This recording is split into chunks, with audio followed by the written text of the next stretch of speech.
오늘도 불행에서 벗어나는 방법으로서 월통일원리의 제3장 인류역사 종말론의 제4절 말세와 현세. 어제는 말세가 어떤 때인가 하는 그 때가 어떤 의미를 갖고 있는지를 소개해드렸고, 말세의 징조는 심판으로서 이루어지기 때문에 그 심판은 죽을 병에 걸린 타락한 인간들을 살리기 위하여 대수술을 의미하는 그런 뜻을 갖고 있는 징후인 것을 알게 되었습니다. 그러한 말세에 대한 승리와 더불어서 오늘 우리가 살고 있는 이 현세는 어떠한 입장에 놓여 있는지를 살펴보는 것은 나약한 우리의 또는 부족한 아직도 깨닫지 못한 우리들의 믿음, 우리들의 마음 가운데 다시 한번 경각심을 가지고 시대의 귀함을 느껴볼 수 있는 그런 하늘의 심정과 우리의 심정이 하나로 뭉칠 수 있고 하나로 동할 수 있고 함께할 수 있는 그런 인연의 역사를 오늘 만든다고 한다면은 이 한 시간은 6천년을 죽어도 바꿀 수 없는 귀한 시간이 아닐 수가 없다고 봅니다.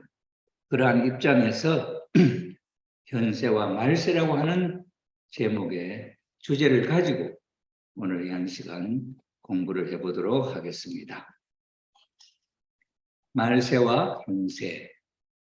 예수님 당시에 하신 말씀을 우리가 놓고 볼 때 요한복음 21장 18절에서 22절에 기록되어 있는 내용을 보면 내가 진실로 진실로 너에게 이르노니 젊어서는 너가 스스로 띠띠고 원하는 곳으로 다녔거니와 늙어서는 내 팔을 벌리리니 남이 너에게 띠띠우고 원치 아니하는 곳으로 데려가리라. 이 말씀을 하시면 베드로가 어떠한 죽음으로 하나님께 영광을 돌릴 것을 가리키심이라. 이 말씀을 하시고 베드로에게 이르시되 나를 따르라 하시니 베드로가 돌이켜 예수의 사랑하시는 그 제자가 따르는 것을 보니 그는 만찬석에서 예수의 품에 의지하여 주여 주를 파는 자가 누구오니까 묻던 자더라. 이에 베드로가 그를 보고 예수께 여짜오되 주여 이 사람은 어떻게 되겠습니까? 예수께서 가라사대 내가 올 때까지 그를 머물게 하고자 할지라도 너가 무슨 상관이냐? 너는 나를 따르라 하시더라. 이렇게 기록되어 있는 말씀입니다. 그렇기 때문에 예수님께서 하신 말씀을 놓고 볼 때에 그 제자, 예수님을 팔은 제자 가룟 유다, 그는 어떻게 될 것이냐 이렇게 물을 때 예수님은 내가 올 때까지 그를 머물게 할지라도 너는 무슨 상관이냐. 그러니 예수님이 올 때 이미 예수님이 올 때라고 하시면 예수님이 그 하시는 그때 임하시는 그때를 그렇게 멀게 생각하지 않았습니다. 마태복음 10장 23절에 또 말씀을 보면은 마태복음 10장 23절 이 동네에서 너희를 핍박하거든 저 동네로 피하라. 내가 진실로 너희에게 이르노니 이스라엘의 모든 동네를 다 다니지 못하여서 인자가 오리라. 이렇게 했습니다. 우리 집사람이 어머니 말씀 선집을 배부하려고 어떤 집에 가보면 핍박을 하고 그렇게 하는, 그러면은 얼른 거기서 나와라. 너희를 이 동네에서 너희를 핍박하거든 저 동네로 피해라. 그 집에서 핍박하면은 다른 집으로 피해라 이거죠. 내가 진실로 너희에게 이르노니 이스라엘 모든 동네를 다 다니지 못하여서 인자가 오리라.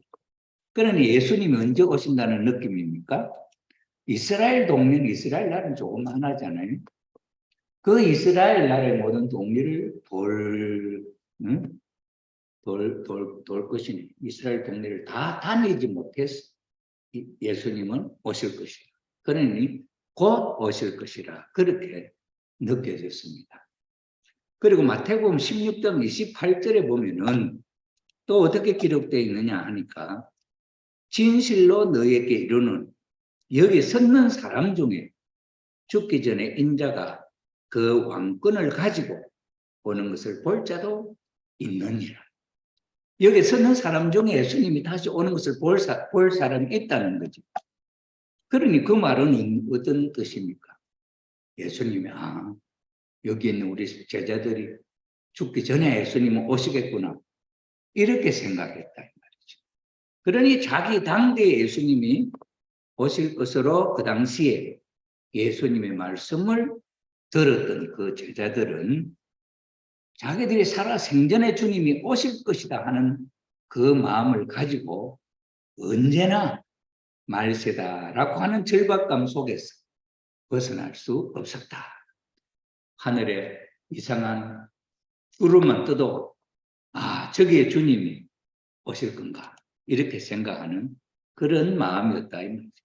그것은 말세에 대한 근본 뜻을 몰랐기 때문에 어제도 말씀드렸지.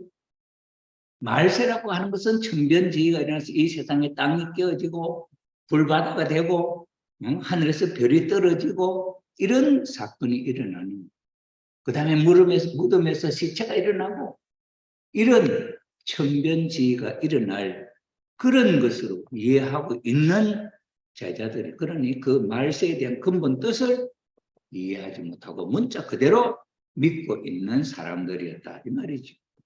하나님께서 복귀 섭리의 목적으로 세우고, 하나님은 복귀 섭리의 목적은 창조 이상세계, 창조 본연의 세계를 다시 회복하시겠다고 하는 그것을 목적으로 세우시고 이루어 나오시던 상대 축복이 복귀되어 가는 현상으로, 그러니 우리가 하나님의 섭리에 의해서 지금 어디로 다가가고 있느냐, 역사의 흐름을 따라서 하나님의 창조 이상세계에 도달할 수 있는 그 환경으로 다가가고 있다.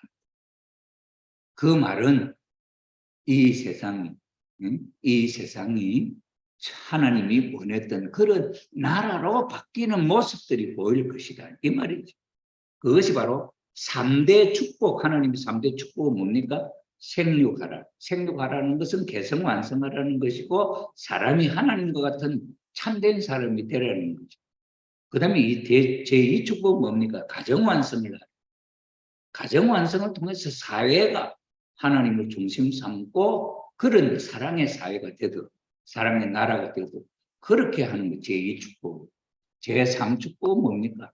자연을 개발하고 과학을 발달시켜가지고 우리가 살 수 있는 이 환경이 천국과 같은 환경으로 변하는 거죠. 우리가 지금 현재 대한민국을 놓고 1960년대는 고속도로도 없었잖아요. 대한민국의 고속도로.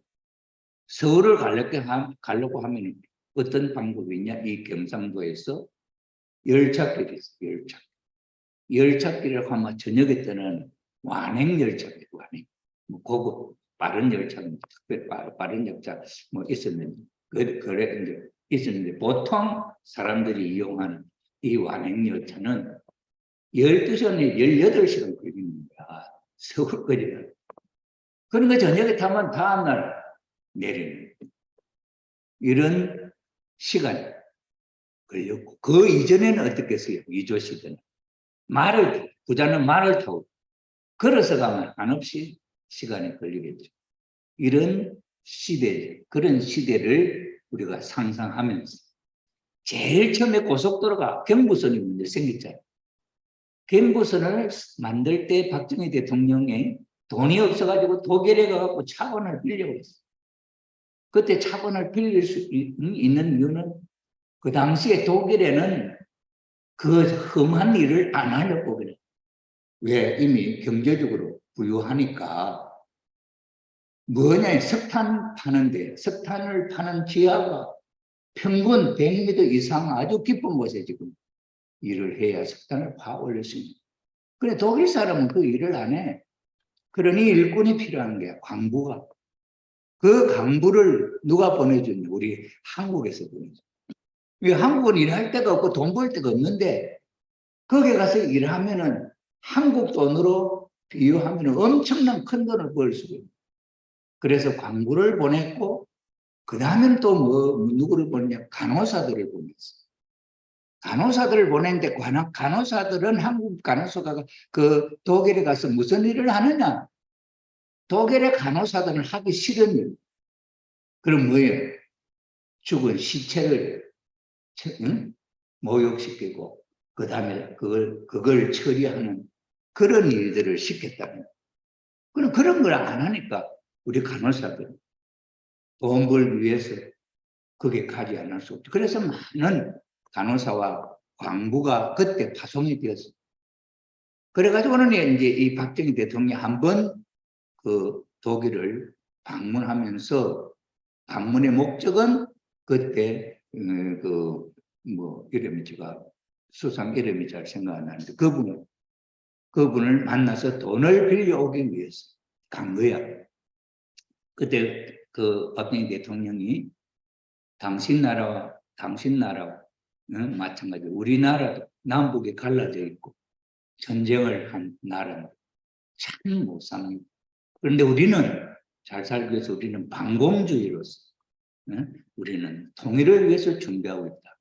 그런데 못 사니까 참 힘이 없고, 그러니까 우리 사정을 좀 이해하시고 돈을 좀 차관해 주시오. 그럼 그 돈을 빌려주면 받을 수 있는 뭐가 있어야 될 거 아니에요. 돈 빌려주는 사람이 저 사람 내한테 돈을 갚을 수 있나 없나 체크를 안 하나? 하지 않아요. 그러니 이 독일에서 박정희가 뭐냐면 여기 광부들이 와서 일하고 있잖아요. 여기에 독일에 우리 간호사들이 일하고 있잖아요. 이들이 번 돈을 한국으로 송금을 하니 그 돈을, 그 월급들을 당국에서 좀 빌려주시기를. 그래, 얼마나 참 가슴 아픈 일이야. 그런데 이제 그렇게 하는 찰나인데, 우리 그 간부들하고 간호사들을 초청해서 이제 박정희 대통령 한번 만나서, 그런 이제, 만나는 자리를 마련했어. 그러니 그 사람들을 바라볼 때, 박정희가 눈물이 나서 말을 못해. 그 옆에 있는 독일 총리도 눈물을 흘리면서 그걸 듣는 거예요. 그러면서 그 사람 하는 이야기가, 박 대통령 힘을 내시오. 내가 도와줄게. 우리가 발전시킵시다. 우리는 민주주의로 공산주의를 막아냅시다. 이래 힘을 줬어. 그래가지고 돈을 차고 내고 이제 이 고속도로를 닦는데 야당들이 또 얼마나 반대를 하는지, 먹고 살 것도 없는데, 그 다음에는 그 농사를 한 평이라도 농사를 지어야 되는데 그 고속도로 낸다고, 도로 낸다고 하는 게 이게 도대체 믿을 수 있는, 이거 생각할 수 있는 일이냐, 막 이러면서 그 고속도로 건설하는데 막 들어 누워가지고 반대하고 온 거지. 그렇게 해서 경부고속도로가 생겼는데, 경부고속도로가 생기면서 우리 한국은 변하기 시작해. 경제, 물동량이, 이 수송의 시간이 빨라지고 하면서 왕래가 빈번해지고, 그러면서 농사 중심이었던, 우리 그 한동훈 장관이 제주도에 가서 그 강의한 이야기 들어보면 참 들을 만한 이야기. 우리 해방되면서 그 당시에 이 한국 땅에 이 농사가 있잖아요. 이건 누가 다 거의 많이 찾아오냐면 대지주라. 부자들은 막 몇만 평씩 갖고 있고, 그때 80% 이상이 전부 다 그 논을 빌려가고 농사 짓는데, 그 1년 수급을 얼마나 되냐? 거의 40%, 50%. 그러니 이 농사 지어 평생 거기서 벗어날 일이 없는 거예요. 그래가지고 그때 누가 했냐? 이승만 대통령.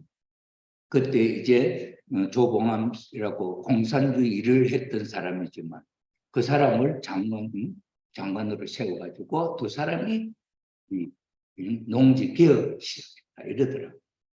그래가지고는 그 부자들의 논을 전부 다 정부에서 국채를 만들어가 팔아가 주놔놓고 3년 뒤에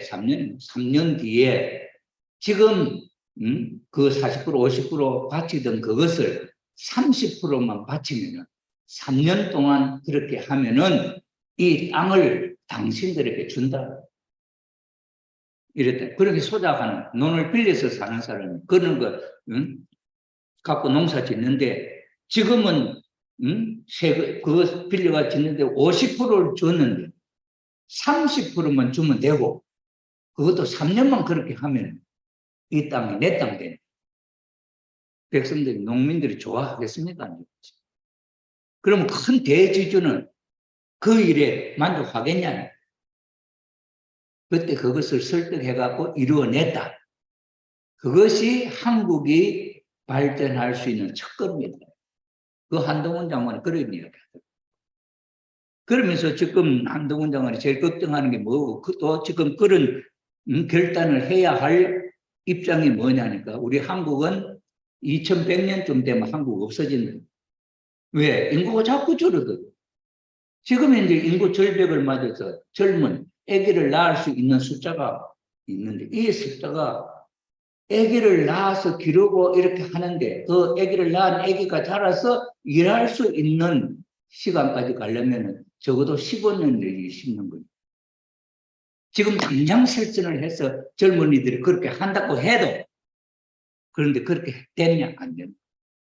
그렇다고 한다면 우리나라는 자연적인 인구 감소로 나라가 없어지는 입장. 그럼 여러분들 기업을 하고 뭐 한다 해도 그 상황이 없어지면 나라가 망하면 나라가 없어지면 그 어디 살겠냐. 그러니 이것을 나라에서 그것을 조치를 해야 되는데 그 방법은 뭐냐? 이민자를 받아들이는 수밖에 없다. 그 이민정책. 그것도 지금도 와서 일하는 사람들이 비자를 조금씩 주니까 여기서 돈 벌어가지고 여기서 한국말 배워가지고 한 뭐 몇 년 일하면 전부 다 자기 나라로 다 돌아가는. 그러니 이 문제가 보통 문제가 아니에요. 그게 뭐 불법 체류자도 생기고. 이러니까 여기서 이제 우리 한동훈 장관이 생각해낸 게 뭐냐. 특별히 그냥 막노동 해갖고 겨주 막 이렇게 시간 땜질 해갖고 버는 그런 일반 노동자 말고 고급, 일 잘하는 사람. 농사를 짓는데도 어떤 사람은 열심히 자기 일 같이 하고 어떤 사람은 뺀들뺀들 이렇게 하는 분도 있고 있거든. 그러면 그 농장에서 제일 우수한 사람, 그 농장에서나 또는 회사에서 일을 하는데 회사에서도 이제 어려운 회사 일을 하는데 요새 보면 배 주문 받아도 말고 일할 인력이 없어갖고 그걸 못 해내거든. 그러니 그런 조선소에서는 이런 데는 그 노동자들이 와서 열심히 일하는데 착한 사람은 신청을 해라. 그러면은 10년 살 수 있는 자격을 주고 그때 조건은 한국말을 해야 돼요. 그렇게 되면은 가족을 데려올 수 있는 여건을 허락한다. 정부에서 지금 구상하고 있는 법이고. 그러면 한국에 와서 돈 버는 사람들이 자기 나라에 돌아가 봐야 별로 그런데 자기 가족까지 데려와서 한국 사람이 되면 얼마나 좋겠어.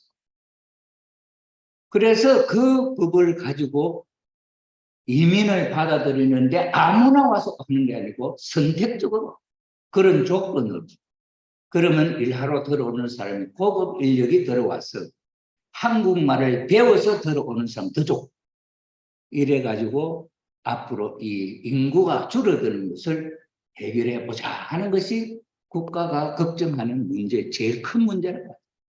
어제 우리 한동훈 장관의 내 강연을 한 10분 있어가지고 들어봤는데 참 그런 소리, 그런 걱정하면서 그런 소리 하는 장관 지금까지 하나도 없었어. 지금은 이승만이가 그런 결정을 했던 때와 마찬가지의 결정이 부잣집에 논을 내놓으면서 그 국채를 주는 그거는 종이 쪽이고 마찬가지에 정부가 안 주고 버리면 정부의 가치가 떨어져 버리면 망해버리면 그건 좀 더 종이 쪼가리. 그런데 자기 땅을 전부 다 불화를 해줬다. 이것이 한국이 잘 살 수 있는 첫걸음이었듯이 지금 우리는 선진국 대열에 3만 불 이상 국민소득, 3만 불 이상 선진국 대열에 들어왔는데 지금 문제는 인구 절벽이 나라가 없어지게 생겼어요. 이렇게 가면 아무리 정책을 잘한다 해도 소용없다. 그럼 어떻게 해야 되느냐? 그 이민 정책을 가지고 해결할 수밖에 없는데 그러려면 그 이민을 받아들이는데 농사 짓는 사람, 농사 짓는 외국인들 데려다 농사 짓고 할 때 그 일 잘하는 사람을 추천해요. 정부에서는 어떤 사람이 잘하려는지 몰라. 사기치고 들어올 놈도 있고 막 이렇게. 그러니 현장에서 잘하는 사람을 추천해 주면은 그 사람들에게 더 좋은 환경을 마련해 줍니다. 여러분도 일 잘하면 기술자에게 돈도 많이 주고 이래가지고 한국 사람이 되도록 만들어요. 그래서 이 한동훈 장관이 그런 문제를 갖고 외국에 많이 다니면서 그 국토부 장관인가 지금 법무부 장관 아닙니까? 법무부 장관들을 만나봤대요. 선진국에 어떤 정책으로 이렇게 되냐. 지금도 그 사람들은 이민 정책, 이민을 받아들여갖고 한 정책을 성공했다 못한다는 거예요. 왜 그냥 막 받아들이니? 그 다음에는 그 어디 저 독일인가 어딘가 어떤 나라는 남자들만 받아들였잖아요. 여자들이 부족해요. 가족들은 따로 떨어지고. 그래 안정적이지 못하다. 그러니까 한동훈 장관이 생각한 것은 일을 해서 이 나라에 인정만 되면 이 나라를 위해서 그 직장에서 열심히 일하고 그 다음에 그 사람들이 또 회사도 만들고 돈 벌어가지고 선진국에는 외국인들이 회사 만들어서 경제 발전하는 데가 많다고요. 아주 우리나라는 그런 환경을 열어주잖아요. 그것은 정부만 갖고 안 되니 기업인 여러분들이 그렇게 이해를 하고 도와주면은 우리나라는 잘 살 수 있고 더 발전할 수 있다. 어때 명연설이라고 그렇게 평을 하죠. 복지 섭리가 이게 지금 문제. 옛날에 우리 60년대 그렇게 어려웠던 시절이 지금은 뭐입니까? 40년, 50년, 60년, 60년, 70년 전쟁이 일어나고 70주년 아니고 6.25 전쟁이 일어나고 70년 세월에서 이렇게 정말 가난하던 나라가 선진국이 되었다는 것은 역사 이래 이 세계사의 역사를 놓고 봐도 아무데도 없어요. 오직 한국 이런 환경이 되었는데 지금은 이제 현재 환경을 한번 보세요. 60년대하고 지금 환경은 천국이지. 한국이 천국이야. 세계에서 제일 가고 싶어 가서 살고 싶어 하는 나라가 지금은 어디일 것이냐. 인기가 있는 데가 한국이다. 한국에 그런 인기가 있다. 옛날에 저는 70년대 그때 내가 미국을 한번 가려고 농업 이민 그 농장에 가서 일하면서 하는 그걸 한번 신청을 해요. 축복받기 전에. 그래서 내가 그 가서 아마 축복 못 받았을 건데 하나님이 어떻게 말려 거기서 무엇이 부도가 나왔고 내가 못 갔어. 그래가지고 내가 한번 외국으로 나가려고 했던 마음을 가졌기 때문에 한남동에 가 모였는데 아버님이 성교 나갈 사람 손들어라 하는데 내가 번쩍 들었다고 집사람이 아주 막 일주일을 울었는데 그때 내가 외국에 한번 나가겠다는 꿈을 갖고 있었거든. 내가 환상을 보는데 백운학 선생이라고 울주에 거기서 내가 그때 전도사 공기총 총보사에서 일할 때 야, 앞으로 뭘 하고 살아야 되나 하고 걱정이 되더라고. 그래가 어떻게 다니다 보니까 백운학 철학관이 거기 들어간 거야. 무조건 들어가고는 내 보기에도 돈은 동전 한두 개밖에 없어. 그래갖고 손님 보니 아무도 없고 혼자 계시는데 큰절을 하고 선생님 내가 지금 어떻게 살아야 될지 몰라 지금 선생님한테 좀 말씀 들으러 왔는데 제가 돈은 없습니다. 돈은 없습니다. 그렇지만은 제가 앞으로 살면서 우리 선생님 이름 기억하면서 고맙다고 생각하겠습니다. 이랬다. 아주 그 배짱도 대단하잖아, 그죠? 그랬더니 가만히 쳐다보더니 그래 생년월일 어떻게 되나 뭐 이렇게 물으시더라고. 그래가지고 내가 그 생년월일 대해주고 하는 게 사주를 보고 장명을 하는데 내 이름을 감정하고 이랬거든. 사주를 보더니 당신 사주 참 관상 잘생겼다. 관상이 두령상이라는 거야. 두령. 두령은 지도자 아니야, 그지? 두령상이다. 그 다음에는 큰 물을 건너면 성공한다. 그런 이야기를 하는 거예요. 그러니 그 소리만 들어도, 야, 나는 두령상이야. 도둑놈 소그리스도 두령이 있잖아. 두령상이다. 그러면서 큰 강물을 건너면 성공한다. 그의 마음속에 마치 이스라엘 유대민족이 메시아 사상같이 그게 있더라고. 그래서 내가 그렇게 큰 지도자가 되려면 지금 중학교만 나오가 되겠냐? 그래, 대학이라도 해야지. 그런 생각도 생기고 인생에 대한 것을 생각하게 돼. 그래서 오늘 이 자리까지 오게 됐는데, 그래, 내가 뭐 어떤 이야기 하려고 하다 그랬겠니? 그러니 지금 현재 우리 현실이 한국의 이 실정이, 그때 내가 외국에 나가려고 때 미국은 천국이야. 그 당시에 우리 한국에 못 사는 나라가 미국은 천국이야. 우리 지옥. 그렇게 생각하잖아. 근데 지금 미국하고 한국하고 비교해봐. 해운대는 가봐. 미국 맨하탄 같이 느껴지는데. 그래, 한국이 얼마나 잘 사는지 모르는 말이야. 그러면서도 사계절 뚜렷하고 기후가 좋지요. 참, 이 한국이 그렇게 됐다. 이것은 천국, 그러니 천국에 가까워지고 있다, 이 말이에요. 그 현상은. 그래서 이게 복귀 섭리가 제3축복, 3대 축복을 복귀해가는 현상으로 보아 현세가 말세다. 이걸 우리는 알 수 있다.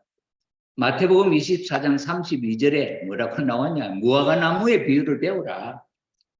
그 가지가 연하여지고, 그러면 겨울에는 단단한 표시도 안 났는데 봄이 되면 요놈이 포롬해지면 색깔이 변하면서 잎이 나오고, 그게 커지면서 가지가 나오고 하면, 아, 이제 봄이구나. 무슨 하면 여름이구나. 이걸 알지 않냐?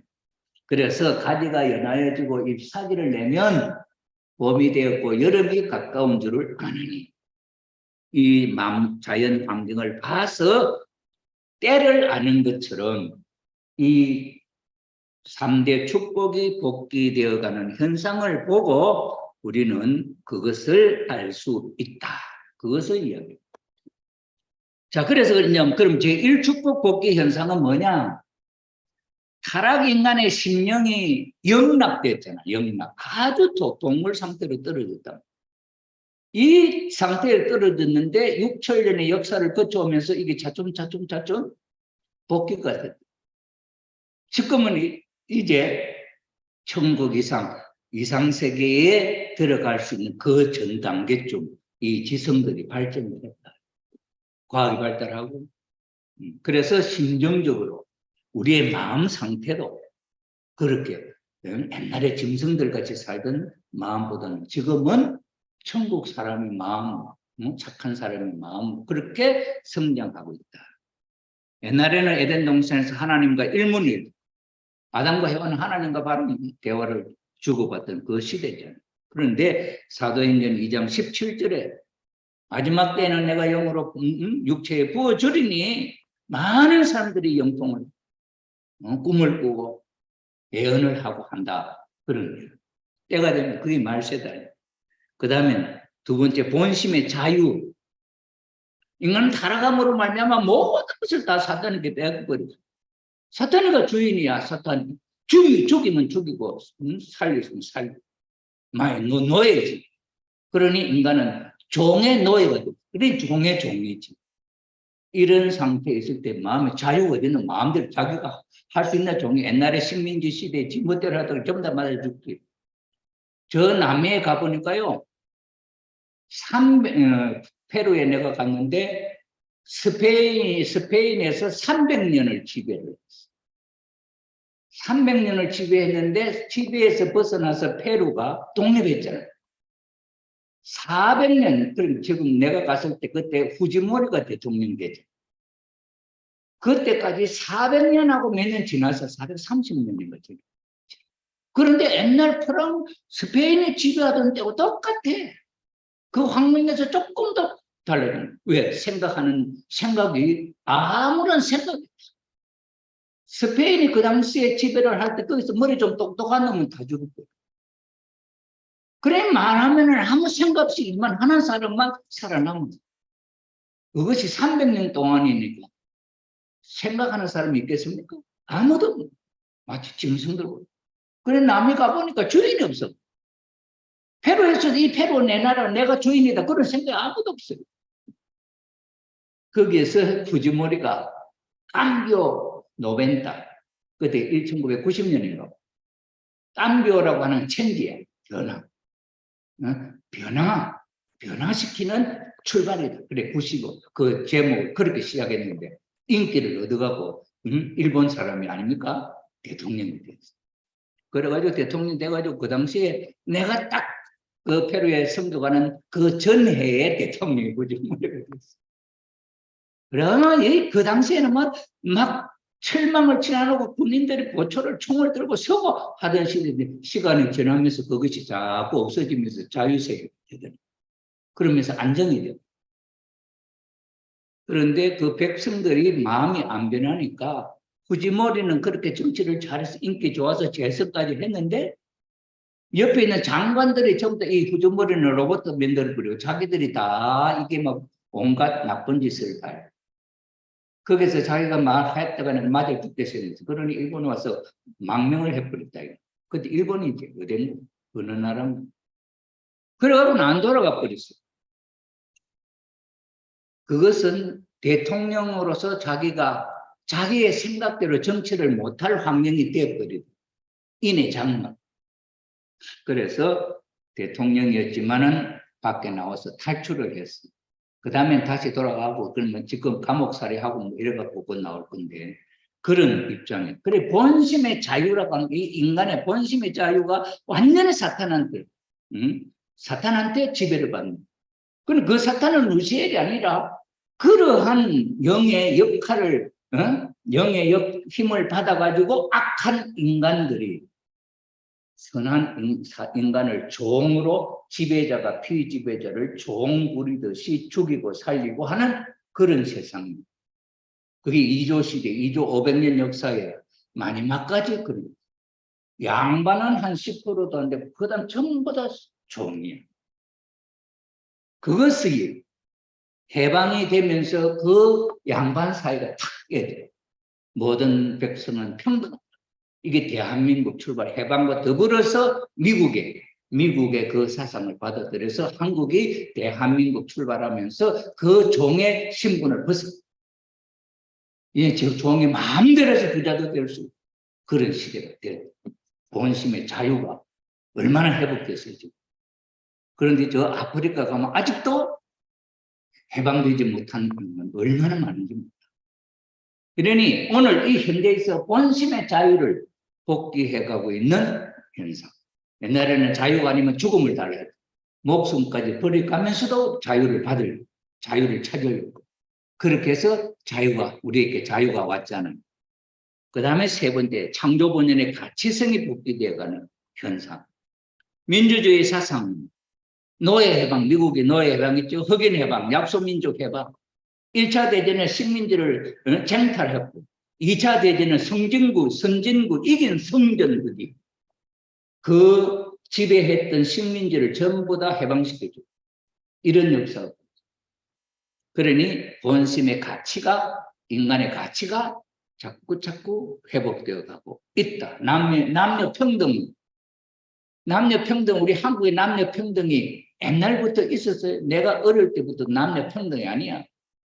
남자는 우월하고 여자는 밑에요. 그러니 어머님이 여성연합을 세우고 세계를 순회하시면서부터 여성 인권이 상승을 해요. 오늘 여성 인권이 남성 인권보다 더 세. 여자 치맛바람이 더 세다. 그 다음에 본성의 사랑이 복되게. 우리 본심은 사랑이거든. 왜냐 하나님의 심정을 우리가 상속받아 창조되었기 때문에 우리의 마음은 본심은 원래 선한 사람. 베풀고 본심은 그렇게 그 일본의 전 지하철에 떨어져 있는 사람을 살려낸 이수연이라고 하는 그 청년의 본심이 작용하는 거죠. 자기의 죽음 생각하는 게 저기 떨어져 위험한 사람을 건져내자고 하는 본심이 더 강하게 작동하는 사람이지. 그런 사람들이 의인이잖아요. 그런데 우리 보통 사람들은 그런 생각이 납니까? 계산 다 하죠. 저기 떨어진데 지금 저거 차 오는데 내려가면 내가 죽고 저 사람 구하려다 내가 죽으면 내가 손해지. 딱 계산이 나오잖아요.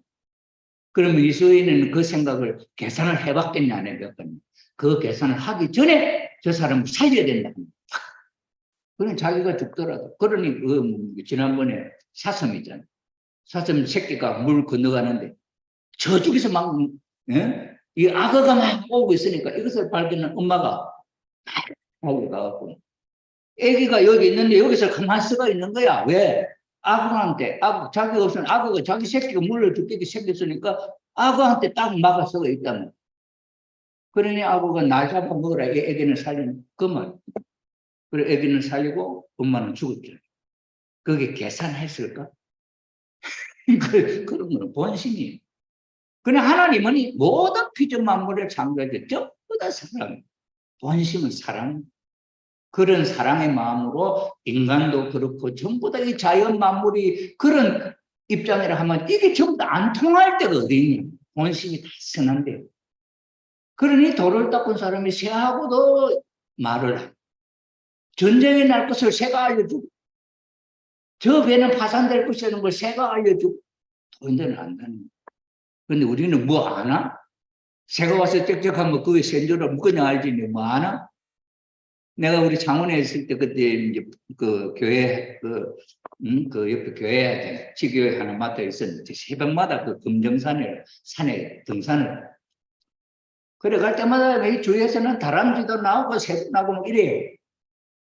그런데 내가 이제 미국 갔다가 한 열흘 며칠 있다가 열흘만 왔단 말이야. 와가지고 이제 그 산을 올라가는데 다람쥐가 쫙 따라오는 거야. 따라와.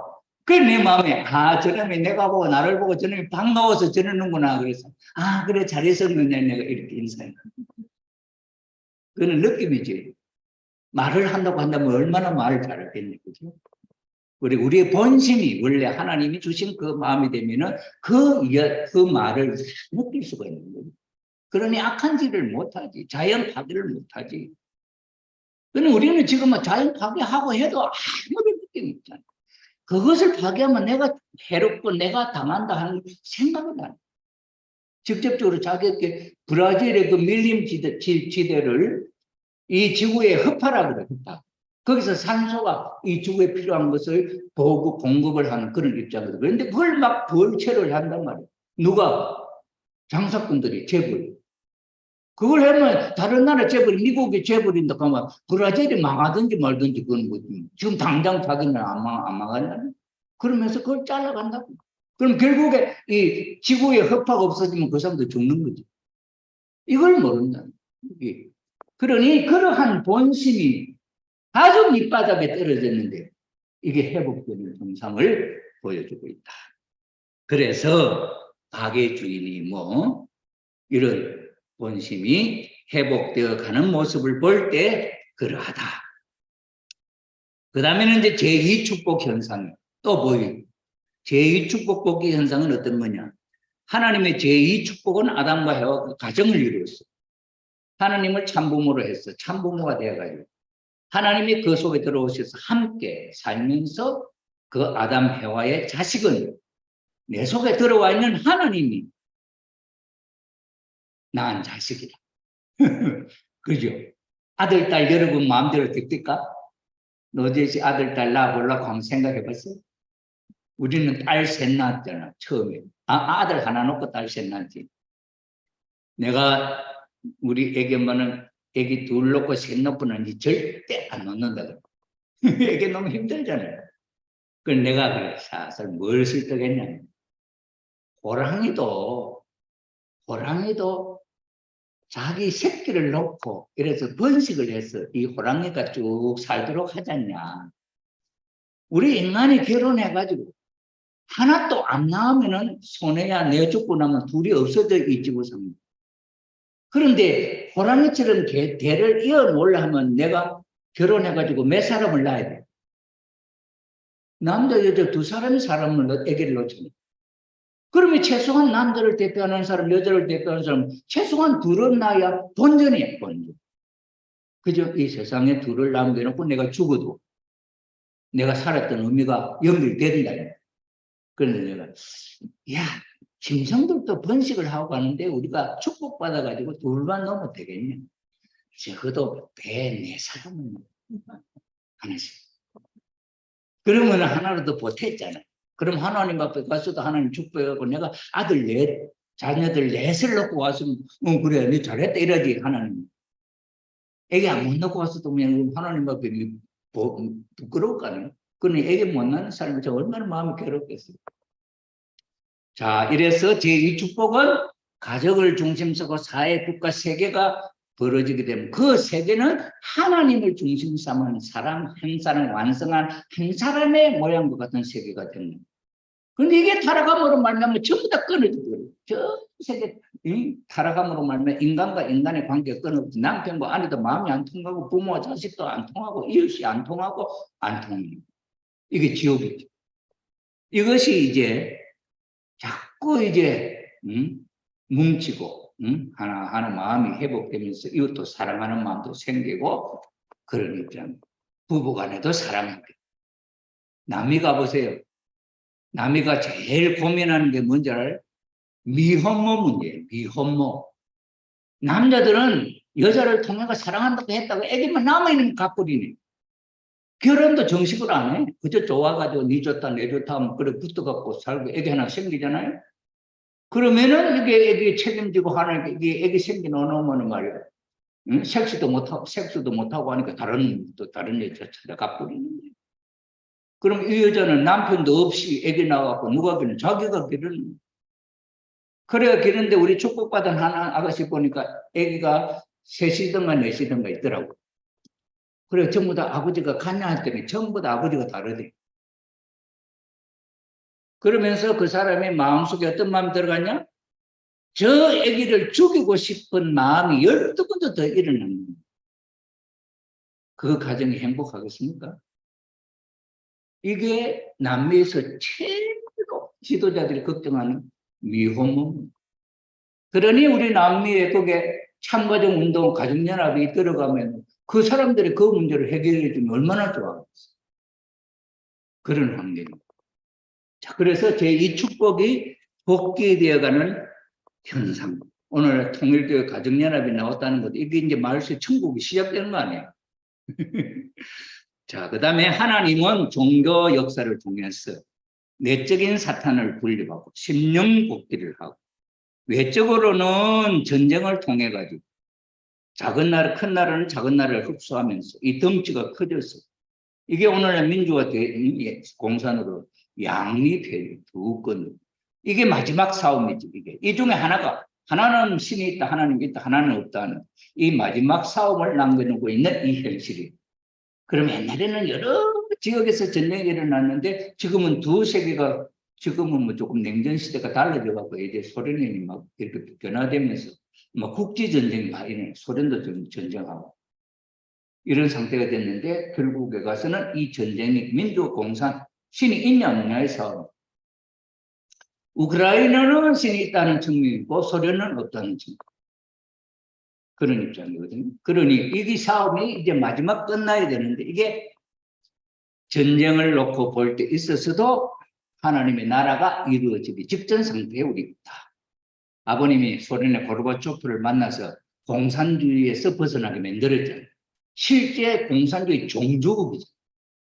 소련이 뭐 하고 싶으면 못할 나라가 됐어요. 중국이나 뭐 어느 나라에서, 북한에서. 소련을 안 들으면 안 되게 되겠지. 그런데 그 고르바초프, 그 권세를 포기하고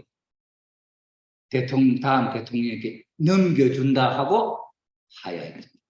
그 참, 그리 고르바초프가 얼마나 위대한 사람. 아버님의 말씀에 따라서. 그래서 아버님이 한남동 찾아와서 당신은 대통령직을 지금 잃었지만 당신은 세계 평화의 대통령 이렇게 칭찬을 해줬잖아요. 자, 이런 입장이죠. 그래서 인간은 영육으로 되어 있고 영적으로는 종교가 내적을 사탄 분립하고 육적으로는 과학이 외적인 사탄을 분립하면서 역사가 발전하는데 종교는 문화권사로 만들어 발전을 해서 21개 내지 26개의 문화권이 유불선 문화권, 극동 문화권, 인도교 문화권, 회교 문화권, 기독교 문화권으로 4대 문화권으로 이게 축소되었고 이 네 문화가 지금은 하나의 기독교를 중심한 하나의 문화로 세계가 그렇게 되어가는 추세를 보이고 있다. 이거는 뭡니까? 하나의 세계, 하나님을 중심으로 삼은 하나의 세계, 그 세계에 가고 있는 모습을 보여주고 있다. 과학은 어떻습니까? 국가의 흥망성쇠, 투쟁이나 전쟁을 단순히 어떠한 이해관계나 이념의 상충에서 벌어지는 그런 결과만으로는 아니다.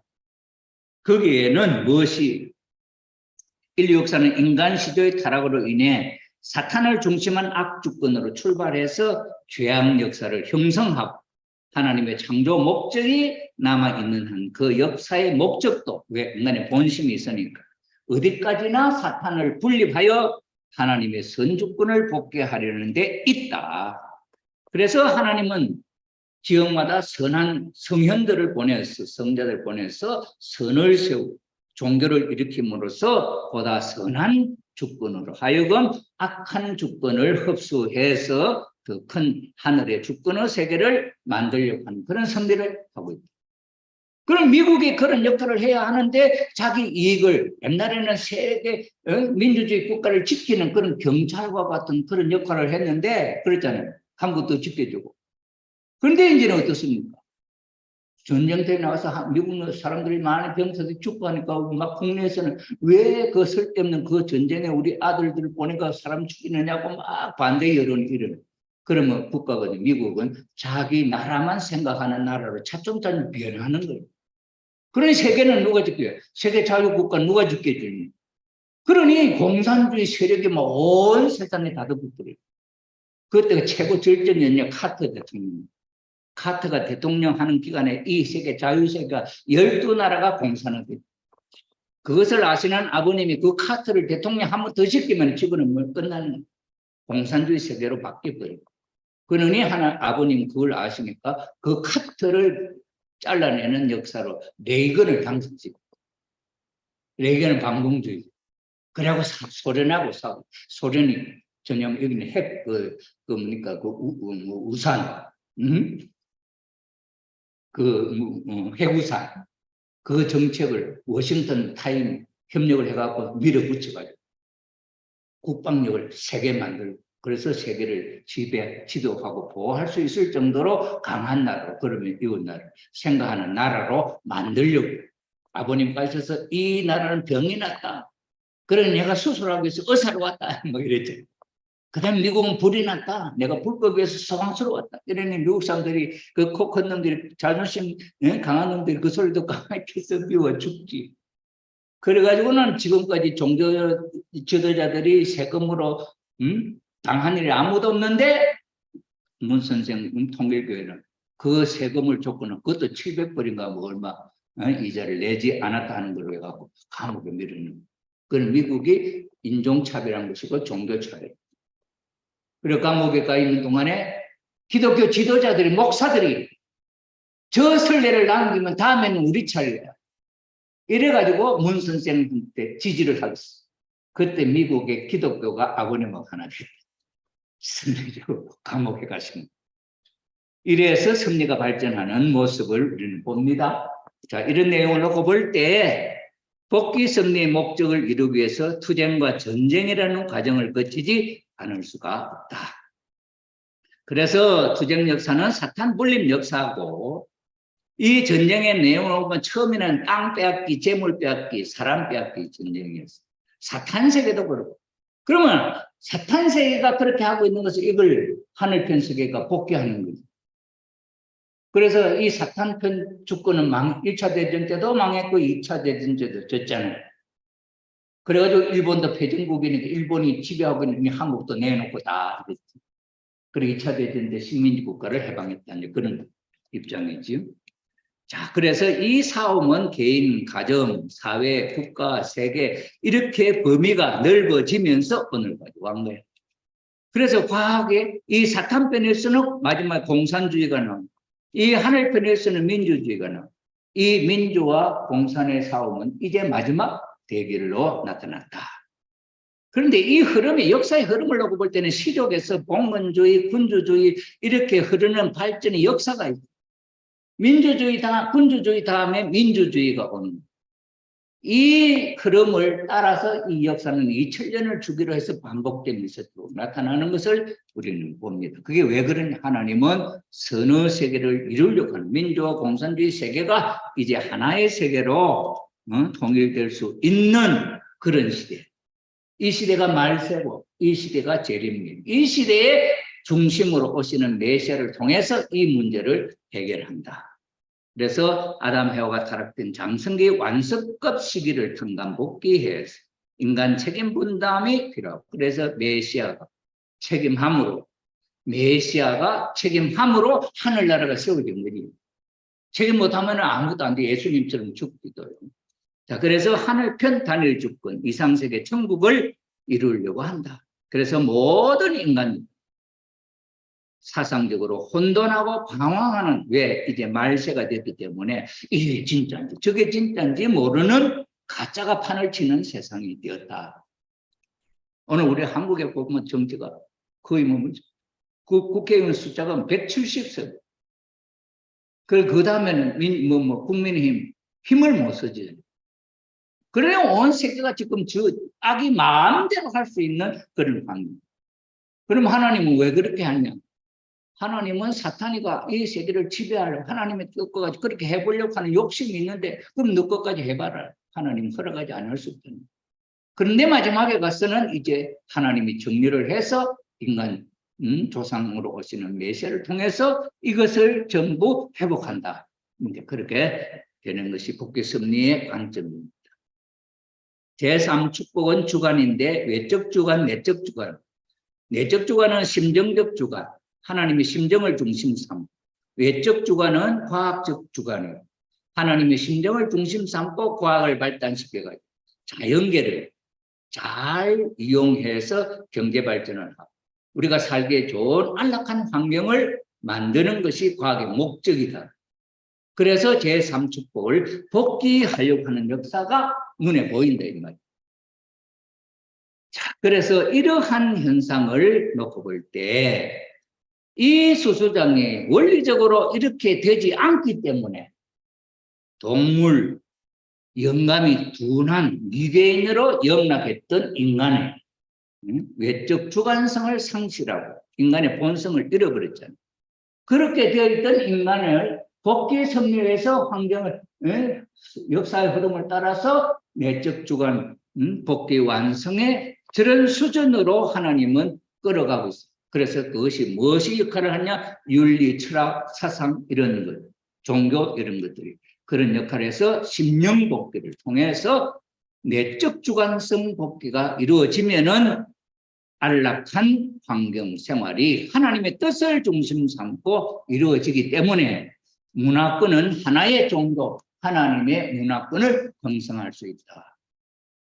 지금 한국의 아버님은 한국이 승리의 중심이니까 세계 통일교 지도자들 놓고 전부 다 한국말 배워라 하는데 이게 쉽나? 안 되지. 지금까지 하고 싶고 잘 못해. 그러니까 이 환경이 어떻습니까? K-팝이니 이런 예술가들이 나오고 막 설치니까 세계에 있는 어린애들 전부 다 한국말 배우네. 얼마나 승리가 빠르게 돼. 왜? 천국의 환경이 한국을 중심 삼는 섭리가 천국이 될 수 있는 여건을 만들어가기 때문에 아버님과 참부모님과 하나만 되어서 핵만 살아있으면 이 환경은 자동적으로 하나님의 역사에 의해서 천국이 된다. 그러니 한국의 우리 통일교 숫자는 적지만은 6개월 동안에 300가를 해라 했지만은 실질적으로는 이 내적으로 교인들이 어머님과 하나만 됐는 이것이 6개월의 승리적 기반이 되어서 2025년은 이루어집니다. 이것이 참 어머님의 승리를 바라보시는 관이다. 그것이 내가 보는 관이야.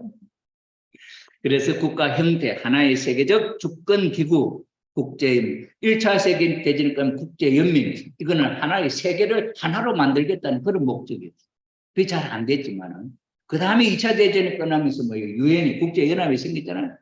국제연합이 생겨가지고 그 역할을 했던 기회는 단 한 번밖에 없어. 언제? 한국에 6.25 전쟁이 일어났을 때 16나라가 동참하고 전쟁이, 그때 유엔이 역할을 했지. 그 뒤로는 어디 전쟁이 나도 유엔군 절대 못 가잖아. 왜? 소련이 반대하고 중국이 반대하고. 그런데 상임이사국 5나라가 오케이 해야 할 수 있는 거예요.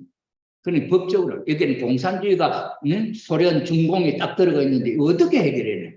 민주주의 미국에서 암만 해도 유엔은 100% 5나라가 오케이 해야 할 수 있는데, 그런데 한국전에 있어서 유엔군을 여기다가 보내자 할 때 소련이 대표자가 참석을 안 하고, 그래서 소련에는 전화가 전문이 비토해라 했는데, 거부해라 했는데 참석하지 마라 한 소리를 듣고 안 와버립니다. 그래서 유엔의 결정이 나서 한국의 파병이 이루어져. 이게 하나님의 역사지. 그렇지 않고는 그런 일이 있을 수가 없지. 네. 자, 그래서 경제적으로는 하나의 공동시장. 지금 참 과학이 발전해서 비행기가 왔다 갔다 하면서 이 세계 지구는 한 나라와 같이 됐잖아요. 미국에서 생산하는 물건, 일본에서 생산하는 물건, 옛날에는 우리 한국이 어려웠을 때는 일본 가는 것도 힘들고 미국 가는 것도 힘들고 그랬잖아요. 그래서 일본에 생산되는 물건을 사고 싶어도 못 사. 또 수입을 억제하지. 뭐 이렇게 비자가 안 나와서 못 가지. 그런데 지금은 어떻습니까? 그 기술들이 한국에 들어와고 한국에 고속 성장해갖고 선진국에 들어가 버리니까 이제는 뭐 미국이 부럽지 않게 오히려 미국에 이민 갔던 사람, 그때는 천국인 줄 알고 이민 갔던 사람이 나하 많아가 이제 한국으로 돌아오는 게 여기면 이런 현상이 생겨요. 그러니 경제적으로도 이 세계 전체는 하나의 일일권으로 들어오고 있는 그런 통신기구는 보세요. 지금 옛날에는 전화기가 참 미국 전화기 힘든데, 나는 이제 선교사를 나갔을 때 카톡이 없었을 때 070 인터넷 전화기, 그걸 이제 세대를 샀어요. 세대를 사갖고 하나는 한국에 두고 하나는 미국의 아들 집에 두고 하나는 미국 딸 집에 두고 전화하고 싶으면 전화했어요. 이 070 한 대에 한 전화료가 3,000원씩, 세대면은 9,000원만. 한 달에 한 달에 한 10,000원씩 나가지. 지금도 갖고 있어. 그거 없애도 되는데 그냥 놔두고 있는 거예요. 근데 요새는 카톡이 생기니까 그거 아무 필요 없어. 전화기 돌리고 전화할 필요가 없어. 전화비 하나도 안 들고 카톡을 통해서 전화 다 하고 그림 얼굴 타고. 이 시대가 천국이지. 지역이 하나의 일일권 됐고 환경이 똑같은 나라 됐잖아요. 옛날에는 그 상상도 이런 것을 놓고 볼 때 이 지구는 하나의 정원처럼 그렇게 되어 있다. 그래서 인류는 사해동포주의, 전체가 하나님 아래 한 자녀다. 그것이 참부모님의 대가족주의, 천주적 이념이다. 이렇게 되죠. 그래서 참부모님의 사상이 이러한 사회동포주의와 이 본성을 움직여서 이 운동을 확장시켜서 세계를 하나님 아래 한 나라로 만들자. 그런데 종교가 다 다르잖아요. 이 종교인데 불교, 야, 너 불교 버리고 통일교 해라. 하겠네. 이슬람이, 이슬람권에서 와서 통일 원리 듣고는 이제 어떻게 할까요? 이슬람 원리보다 훨씬 통일 원리가 낫거든.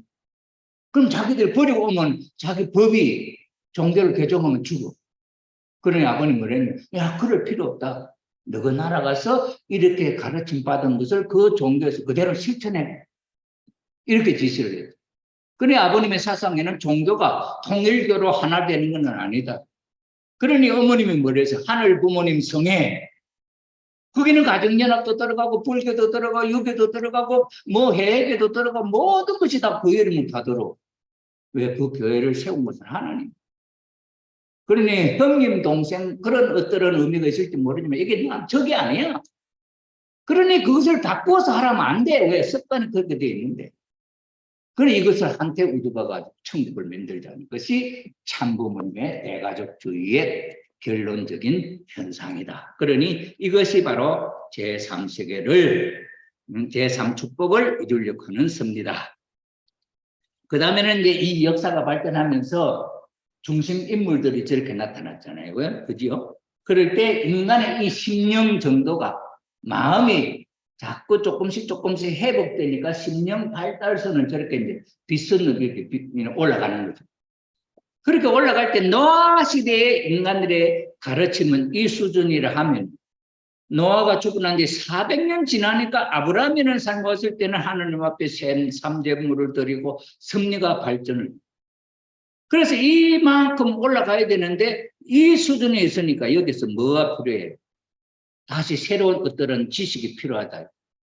그 다음에 여기 모세 때는 어때요? 아브라함 때보다 모세의 10계명이 또 나오고 또 달라지잖아요. 그 다음에 예수님 때는 뭐가 나와요? 또 새로운 가르침이 나오고. 지금 2000년 지나서 오늘은 그거 갖고 안 된다. 불교 가르침은 2500년 전이, 예수님의 가르침은 2000년 전이에요.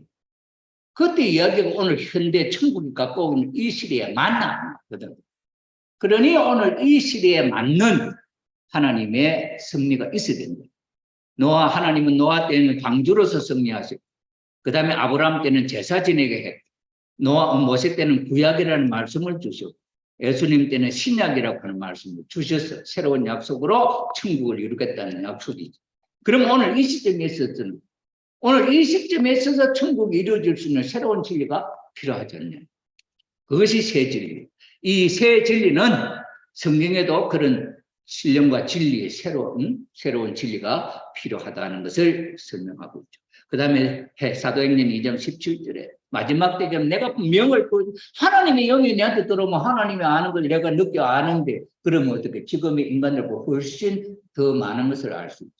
그래서 종교가 발전하면 과학은 그 영향을 받고 따라 발전합니다. 과학이 스스로 이 종교보다 발전하는 일은 없어요. 항상 사상적으로 마음이 발전하고 그 다음에 이 환경이 따라오죠. 그런 입장이기 때문에 예수님의 가르침을 통해서 그 다음에 오늘날 이 시점에 있어서 그들의 필요한 요구 조건이 새로운 가르침 필요하다. 하나님이 있는지 없는지. 그 참 이거를 유튜브에 보면 아인슈타인이라는 어렸을 때 선생님, 이 세상에는 하나님이 없다. 왜? 하나님은 절대선이지? 오늘 이 세상에 악이 있어. 그럼 하나님 악을 만들었잖아. 그러면은 하나님 있나? 그 다음에는 이 세상에 또 뭐야? 몇 가지 이제 이런 이야기를 했어요. 하나님이 없다 하고. 이러니까 어린 학생이 손을 탁 들고 선생님 질문이 있는데 그러면은 겨울에 추위가 있고 여름에 더위가 있고 추위가 있습니까? 추위가 있잖아요. 아닙니다. 추위라고 하는 것은 열이 뜨거웠던 것이 뜨거운 열이 없어지는 것이 추위지. 추위는 열이 없는 것이 추위지. 추위가 아니다. 그리고 선생이 말할 수 있나? 밤하고 낮, 밤이 있습니까? 있지, 밤이 있지 않냐? 아닙니다. 해가 없는 것이 밤이지. 햇빛이 있으면 밤이 없잖아요. 그러니 밤은 없습니다. 햇빛이 없는 것이다. 어때요? 진짜 명답이죠. 그렇게 하는 선생님 꼼짝 못해. 그래서 하나님은 있습니다.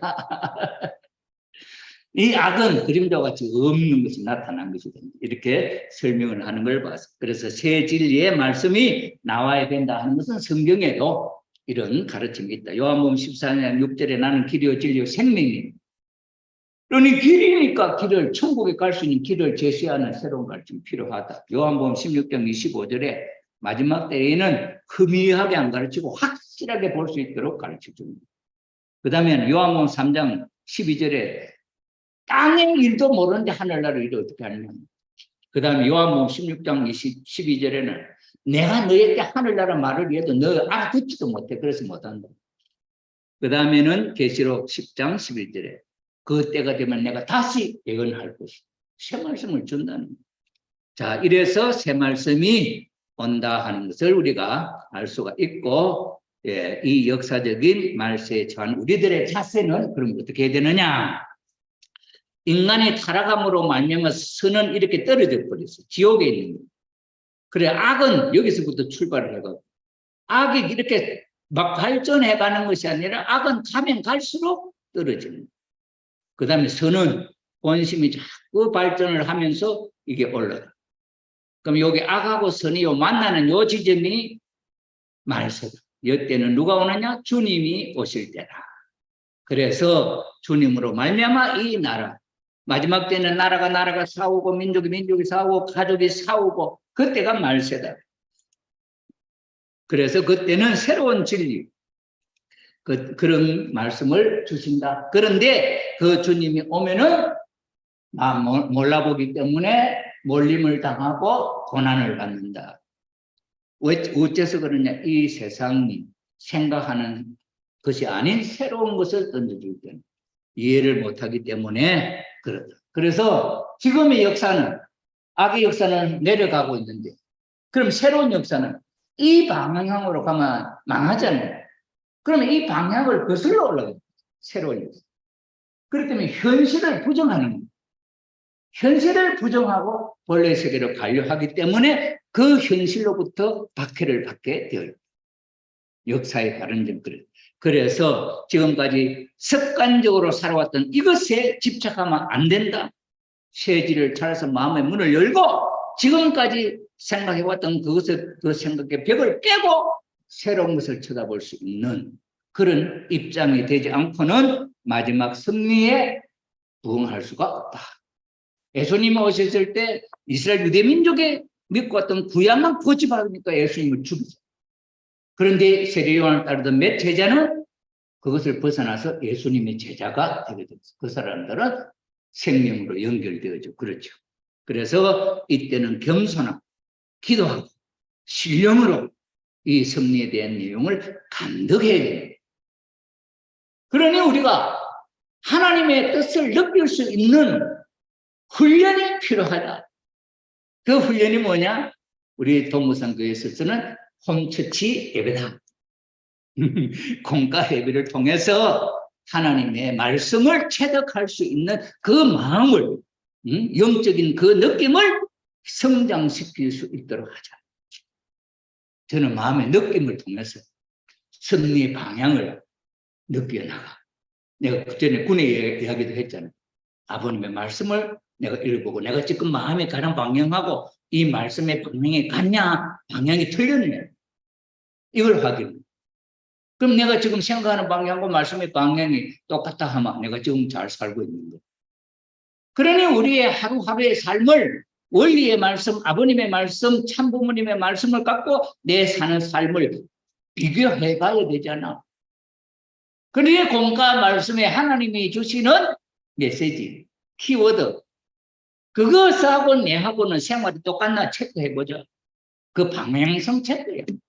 내 마음에는 그 말씀하고 이렇게 조금 다르다. 그러니 여기서 어디다? 이 말씀에다 맞춰서 나를 이렇게 살아라고 하시는구나. 맞죠?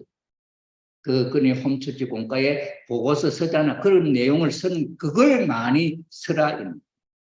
그걸 확실히 느끼고 그걸 기록하면은 내 마음이 하나님의 방향으로 맞춰지게 돼요. 그게 맞춰져 쳤더만 딱 맞으면 하나님하고 딱 연결돼요. 우리가 라디오도 말이야, 이 사이클 돌만 막 잡소리 쭈쭈쭈쭈 나다가 딱 맞으면 이게 방송에 딱 나오잖아요. 그죠? 그런. 자, 그래서 우리는 신령 감독해야 돼. 영안에 의해서 보는 것이 완성 아닙니다. 절대 아니에요. 그게 도통 아닙니다. 그건 귀신도 해요. 마귀도. 마귀 귀신에 저 많은 사람들이 얼마나 귀신 잘 보잖아요. 그 사람들이 천국 가나? 그 사람들이 도통했나? 아니거든. 그러니 도통은 뭐냐? 진리를 알고. 그 진리의 마음이 내 본심이 되어서 본심과 이 세상의 흐름을 놓고 마음을 맞춰봐야 돼. 이것이 내 마음에 좋냐, 나쁘냐. 요즘 보세요. 성자유 해가지고 벌거벗고 오늘 저 반지 입고 돌아다니고 오늘 똥구멍을 내놓고 돌아다니고 보면은 내 본심이 야 참 저거 예쁘다 이래 하나? 그건 미친놈이지. 그건 사탄이지. 우리 본심이 아 저건 아닌데 우리 자식이 저거 보면 안 되겠다 이런 마음이 생겨나잖아. 그게 본심이야. 그래 본심하고 이거는 전혀 반대. 그래 이거는 막아야 됩니다. 이걸 따라가면 안 되지. 그건 망하는 길이니까. 그래서 본심이 신령 이게 본심이야. 신령으로 느끼는 그것이 진짜다. 그래서 우리는 그런 훈련을 해야 됩니다. 그래서 마태복음 5장 38절에 세술은 세 푸대에다 넣어야 된다. 이 이야기. 옛날에 부처님을 유명한 스님이 있었어. 어떤 조금 젊은 스님이 이 스님이 유명하니까 배우러 갔어. 근데 자기가 생각할 때는 나도 많이 알고 있는데 이 생각. 그래가지고 와서 내가 차 한 잔 받아라. 주전이라고 붙는데 자꾸 붙는 거야 스님.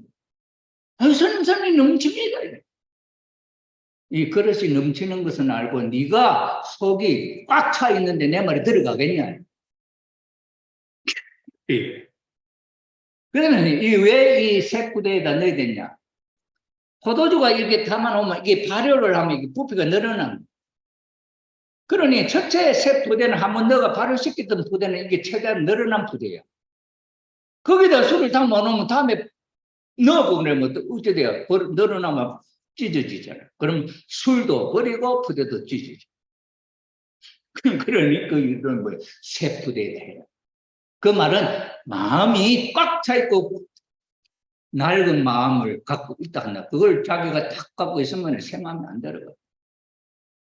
어제 우리 은수의 사모님이 데리고 우리 박태림 권사님이 한 사람 데리고 왔는데 자기가 꽉 차가지고 내 말이 하나도 안 들어 튕겨나오고 다 자기가 뭐 아는 게 더 많고 아이고 그거는 나는 이런 뭐 무식해서 모릅니다 해버리고 딱 자기 아는 것만 딱 고집하고 있는데 그거 들어가나? 아직도 덜 답답하다. 죽을 자리에 가봐야 아이고 살려주시오 하지. 그렇잖아요. 그럴 때 하나님이 손을. 그래 아직 저 사람은 아직 전도 안 된다. 더 당해봐야 돼. 안 그러면 더 설득을 시켜서 이해하면은 모릅니다. 근데 우리가 이제 이것도 이제 천심은 기도할 때, 이게 영불립도 하고 하잖아요. 요즘 이제 그 특별 그 40일 수련하고 하면 막 여기서 이제 뭡니까 이게 무슨 영이야? 응? 중심령 이런 것들이 있으면 두드리 말. 거기서 막 이제 소리가 나고 역사가 일어난다는. 이래서 우리 속에 있는 나 아닌 것을 다 분립을 해서 내 본심을 찾아서 하나님 앞에 설 때 사이클이 딱 맞는 내가 될 수가 있다. 그러니 우리의 지금 마지막 때에 취해야 할 자세는 겸손해야 되죠. 세술은 세 부대에 넣으라 했는데 옛날식으로 나는 초창기 식구 선배인데 지금 뭐 교회 이야기하는 원리나 다 알아. 아무도 안 오지. 영상 올려놔도 아무도 안 봐. 그러니 자기만 아는 것 갖고 있는데 지금 세대 복귀 섭리가 성장해갖고 원리보다는 지금 다른 세상에가 천국의 원리가 이 옛날의 원리하고 똑같은 원리 그건 기독교인들을 각성시켜서 주님을 믿게 만들기 위한 수준밖에 안 돼. 그러니 아버님이 이것도 원리가 완전한 것이 아니니 그건 그 당시에 준비된 기독교인들을 끌어오기 위해서 필요한 말씀이에요. 이게 천국을 이루기 위한 말씀이 아니야. 천국이 이루어지면 새 마음으로, 새 말씀으로 우리의 심령을 성장시켜야 되잖아요. 구약시대, 신약시대 말씀 갖고 심령이 성장하나? 안 하지. 안 해. 그러니 어떻게 해? 새 말씀을 받아들일 수 있는 마음의 자세가 필요한 지금이다 하는 것을 우리는 알 수 있습니다. 그래서 진정한 천적인 기쁨, 그 다음에 심령의 깊은 곳에서 용서성 치저 심는 오르는가를 확인해요. 내 마음의 본심이 이 말씀을 듣고 정말 저렇게 해야 되겠구나 하는 어떤 그런 감동이나 아니면 그 소리도 야 참, 나 그거 몰랐는데 이제 알았어. 이야, 내가 이제 한 급이 넘어갈 수 있는 이런 기쁨, 가르침에 이런 내용들이 우리를 새롭게 한다 하는 것을 아시고 오늘 종말론 강의 전체를 마치도록 하겠습니다. 감사합니다.